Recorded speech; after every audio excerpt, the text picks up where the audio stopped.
الرحمن الرحيم وحنا فرنا قيمتي عروتها نسكت وجاري إن شاء الله وحنا رجينا من التمام بركزنا عروتنا إلى البلدانية الله أكبر بارك الله عافي انترناشنال هوسبيتال وهوسبيتالكii ugu horeeyay gaar loo leeyahay laga daafuray deegaanada gobolada Awdal iyo Salal ayaa muddadii uu jiray wax weyn uu ka geystay baahida caafimaad ee bulshadu la daaladhici jireen maantana waxay ahayd maalin kale oo tallaabo caafimaad oo hospitaalku hore u qaaday waxaana uu soo kordhiyay adeeg cusub oo loo baahnaa adeegaas oo inuu keenay qalabka lagu koriyo carruurta sidka uu kala dhiman yahay munaasabada lagu daafuray adeega cusub ee keenay hospitaalka Caafi International Hospital ayaa waxay ka qabsoontay gudaha hospitaalka waxaana ka soo qayb galay marti sharaf kala duwan oo isugu jirtay xildhibaanada golaha deegaanka magaalada Boorama isku duwayaal badiba bahda dhakhaatiirta ka howlgashay deegaanada gobolka Awdal iyo marti sharaf kale oo lagu marti qaaday munaasabada lagu daafuray adeega cusub oo soo kordhiyay hospitaalka Caafi International Hospital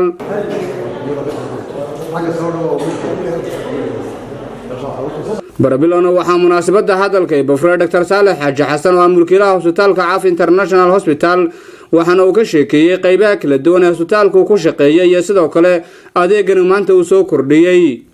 Caafi Hospital horta waxa weeyaan waa bareefadkii ugu horeeyay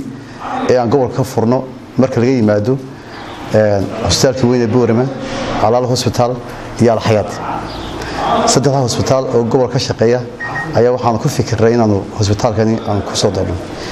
kadib markaan in badan aan darsiinay maadaama in badan ka soo shaqeynay hospitaalka Boorama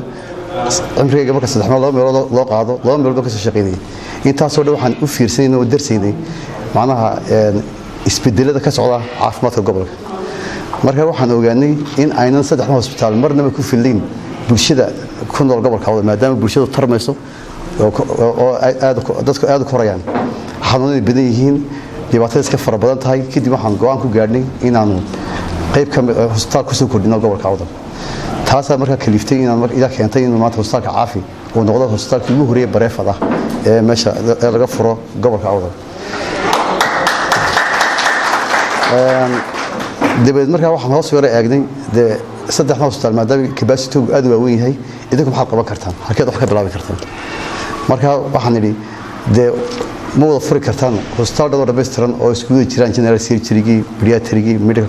gain obesity maxay wixii oo dhan marka waxaan idhi waxaan qaadanaynaa mother and child hatta halkaas ka bilaabanaa hooyadii dhallaanka dibadda markaas waan kor yar wada doonaa dib qayb ku dar doonaa marka maanta hospitalku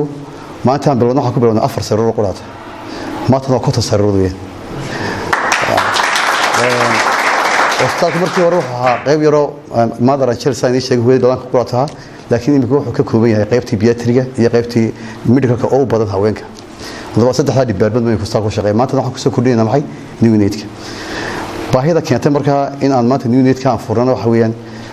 hospital horta hospital aad u mashquul badan dadku ka fara badan yihiin emergency aad u fara badan yahay bulshada xoog u jeceshahay qof magaranayay qofkii marka soo gaadhaan doonin inuu ka noqdo mar labaad marka waxaan ugu yara batay caruurtan birmachuurka ama magaranayay aan sidka ugu dhameystirnay hooyooyinkaas uga farbatay marka in badan man karti 5 sano iyo barkii aan ka shaqeynay qaybta hore oo 3 sariir ahayd intaan xagga soo wareegin meel aan dhignaaba ma jirin caruurta meel aan ku korinaa ma jirin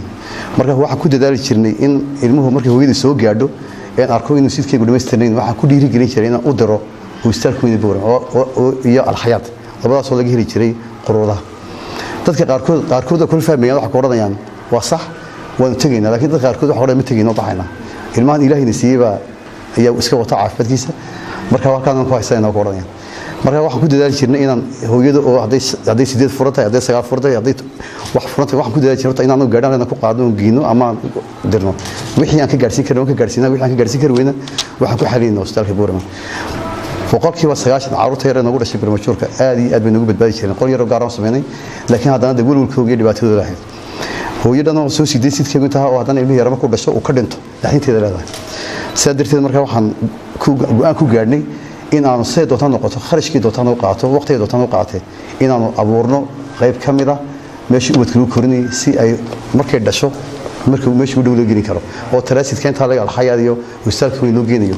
aanan dib dama soo raystan caruurta si alla soo badbaadin karno ama badbaadin taas markaa aanu kaliftay inaanu keeno qalabkii waana keenay oo wada 8 bilood baan daba socday intii dambeysay waan ku soo guulaysanay waxaana ugu dhamaystireena Hargeysa waana diyaar maanta qalabkaasi waana insha Allah waxaan rabnaa maanta inaad nagu ducaysan noogu baarigtaan in ubadkaasi insha Allah kariim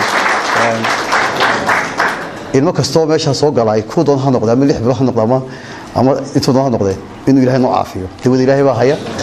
anagu ma hayno dawada Ilaahay baa haya inaad magrasay nagu ducaysan intaasi kadib waxa dhankooda hadalka uu kala dambeeyay qaar ka tirsan xildhibaanada golaha deegaanka magaalada Boorama iyo dhakhaatiirtii munaasabada ka soo qayb gashay kuwaas oo si weyn u bogaadiyay adeegani cusub ee caafimaad ee soo kordhiyay Hospitaalka Caaf International Hospital meesha hadina shaqaale fiican joogina waxa weeyaan kulay dadku kuma soo bateen oo dad badan ma yimaadeen ee waxa weeye waxa ku imanayaan waa dhakhaatiirta joogta iyo shaqaalaha fiican ee takhasuska u hawlaha ay maanta hayaan aad baan ugu mahadcelinayaa shaqaalaha International Hospital waxaan leeyahay Ilaahay gacantiina idin barakeeyo xooggiina Allah idin barakeeyo ayaan leeyahay laakiin waxaan u mahadcelinayaa intii hawsha ka soo wada shaqeysay oo dhan waxaan leeyahay Ilaahay miisaanka xasanaadka ee haydin ku daro gobolkana kuwaasa labada haliyeeyaa waana inaan kaga dayo institution kasta saasi isbedel u sameyn karaa runtii waan ku farxay in meeshan dhan maalin boqol liigeynayo halkay ka timidayna runtii aan ogaa isbedelka dhan lagu sheegay waa intaas marka nin walba adduuntiisa meeshuu doono umada kaga jira saayir wax uga soo bedelo meeshoo dhan baana noo wada hagaagaysa competitionka sidoo kale quruxda badanna waxba ku fiicnaada marka hadii shalay ay ixtiraaceen reer caafi inay ay bilaabaan inay adeeg gaar ah oo ka baxsan intii aan naqaanay ay horkac noqdeen maanta xaafad kasta ay leedahay oo laga dayday tan waxaan doolan lahaa yaana dan la iskaga wada deynay bal horta tan horta la sii horumariyo kadibna aad baan soo duushoodeynaa waadi ducaynaya wax fiican baad qabateen horeyna wax badan baad soo qabateen wanaagsan ama public ka soo qabta ama private ka soo qabta ayo inta teamka halkan jooga waa teamkii seniorkii inta badan shaqeynayay saraxna seniorku ku jira asagoo dhalinyarada kuma jiro inta shaqeynay buu shaqeynayay saayida shaqeynayba uu shaqeynayay inta uu yag joogay marka waa isaga laftiisu seniorku ku jira runtii si fiican baa u fikireen hablaha la joogaana waa hablaad garaysana seniorkii caafimaadka midwife-ka weeyaan marka meeshu ma wax weeyaan maan baarooda badan baa isku yimid in badan kale waxaad mooyeen inaad qaadaysan oo dhakhaatiir badan iyo nurse badan hayaan garan kartaan oo shaqaaleysiin kartaan baan mooyeen because ciidka awood badan ma jirto aad iyo aad baan soo dhaweynay maanta waa tiyo la cilmiyeeyay oo waqtiga nasiib ahayna wax loo qabanayo ilaa awal waa la iska dhigi jiray meel ama ha dhinto ama ha noolaado laakiin maanta laftigeeda وما تشاءون إلا إن شاء الله إلهي وحضور يوم باكعي إلهي نيكعيو إلهي نو مربات waxaan u mahadnaqaynaa dhakhaatiirta iyo shaqaalaha isbitaalka iyo agaasimaha soo kordhiyay maxaadaanay qaybtii dhallaanka ama dadka aanu sidkooga caruurta unan gaarin oo marka aad iyo aad baa runtii arinkan maanta la soo kordhiyay wanaagiyo waxtarka ummadda u leh runtii dalkeenu intii uu dhismeeyay maalinba talaabo la qaaday talaabooyinkii ugu wanaagsanaa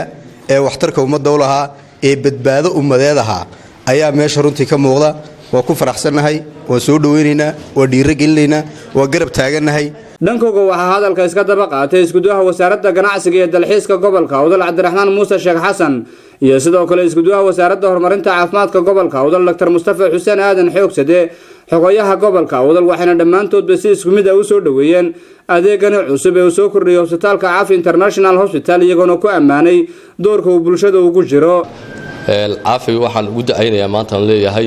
meel wanaagsan baad gaadhay baahiyi bulshadana wada qabtirtay intii u badnayd insha Allah inta ayeenka badanna Allah Ilaahay waxaan niga baryaynaa inaad gaarsiisaan ruuxantii Dr. Saalax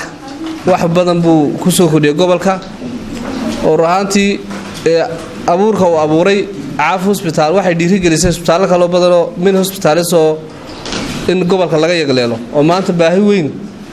oo ma taqaanaa gobol marka isaga maanta aniga waxa farxadiya inaan garab istaago yagleelida uu yagleelay new netkii ma taqaanaa isbitaalkiisa oo ruuxanta caafimaadka gobolkana wax weyn ka qaban doonta oo badbaadin doonta insha Allah hadii Ilaahay raado caruur yar oo fara badan oo una sidkooga gaadhin halkan lagu korin doono hadii Ilaahay raado isagana waxaan rajeynayaa horumar fiican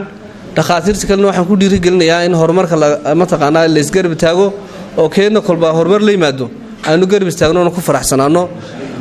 caafimaadka tayadiisa kor loo qaadana waxay ka dhigan tahay noloshii bilaadanka oo amila xanuun ay dareento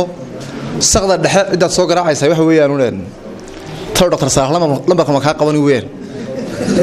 runtii lambarka uu qabtaa runtii oo haddaad labada habeen noo soo garaacdo lambarka uu qabtaa hosbitaalka Caafi International Hospital oo xilligan hormoodka hosbitaalada ku yaala deegaanada gobolada galbeedka ayaa waxa uu sidoo kale mas'uuliyiintii kala duwan ee ka soo qayb gashay munaasabadan oo ku daafurayay adeegan cusub waxa uu mid u soo tusay qaybaha kala duwan oo ka kooban yahay hosbitaalka Caafi International Hospital